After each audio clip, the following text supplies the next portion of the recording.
Eu tenho 30 anos hoje, eu vou dizer pra vocês que eu tenho uma memória afetiva muito forte do momento em que eu assisti O Cubo pela primeira vez. Isso foi antes de Jogos Mortais, antes do Albergue, antes de diversos outros filmes que, de certa forma, eu acho que tomaram grande inspiração. A ideia de colocar um monte de pessoas em salas que podem ter armadilhas, para mim foi algo excepcional, algo brilhante, isso lá em 1997. E eu fiquei muito animado quando eu soube que haveria um remake de uma obra que eu sempre imaginei comigo que deveria ter sua importância, ela tem sua importância como clássico, mas deveria ter sua importância também na contemporaneidade. Mas será que valeu a pena esse remake? Vou contar para vocês o que eu achei, se as minhas expectativas foram sanadas ou se eu fiquei completamente decepcionado logo depois da vinheta. Mas antes eu peço que você se inscreva nesse canal, curta esse vídeo e compartilhe com seus amigos que gostam daquele bom clássico e que lembram do Pânico, assim como eu lembro, com uma memória afetiva bem forte.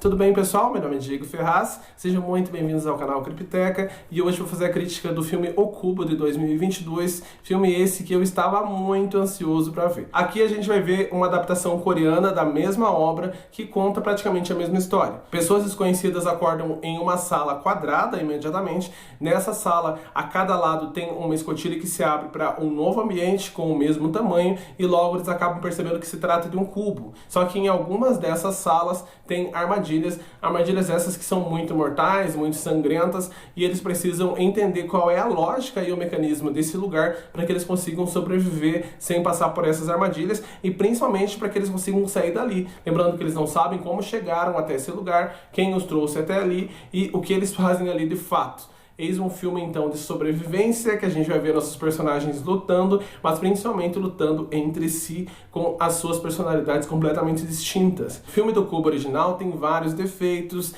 tem um pouco da atuação que não é tão legal assim, alguns efeitos especiais que não são bons, mas mesmo assim, se você resolver assisti-lo hoje, numa revisita, você vai perceber que pelo menos o ponto de tensão ele consegue segurar, dá pra você ter um pouco de interesse do que é aquele cubo, quais são as armadilhas, e aqui esse filme infelizmente não conseguiu trazer nada do original. Na verdade ele trouxe muita coisa, só que ele perdeu a identidade pelo caminho. Aqui a gente vai ver esses personagens que não são nem um pouco interessantes, que não trazem nada da sua história pessoal e que até mesmo os conflitos que ocorrem entre eles é muito similar aos conflitos iniciais do primeiro filme, só que acabam não se concretizando, eles não dão aquela liga. Tem alguns personagens que poderiam ser interessantes, por exemplo, nessa versão do Cubo tem uma criança muito jovem, deve ter uns 12 anos, 11 anos por aí, e isso poderia trazer um pouco de apelo emocional, será que essa criança vai sobreviver ou não? Só que infelizmente é um personagem chato, as descobertas que os personagens acabam tendo são exatamente as mesmas do Cubo original, então não tem nada de novo nesse filme, que era o que eu procurava.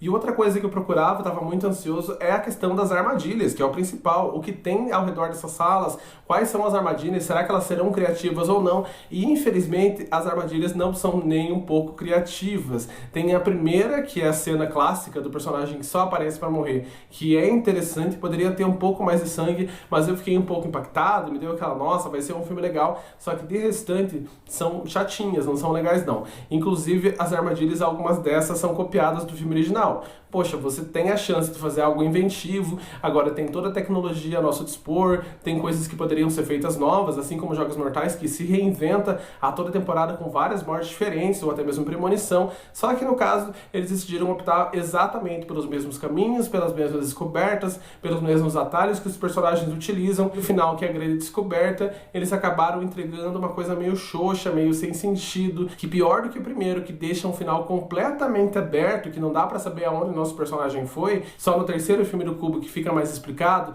Nesse aqui a gente tem uma finalização que é brusca, não dá para entender direito para onde ela vai, e quando ela tenta trazer um pouco de justificativa, fica meio perdido, fica meio sem lógica.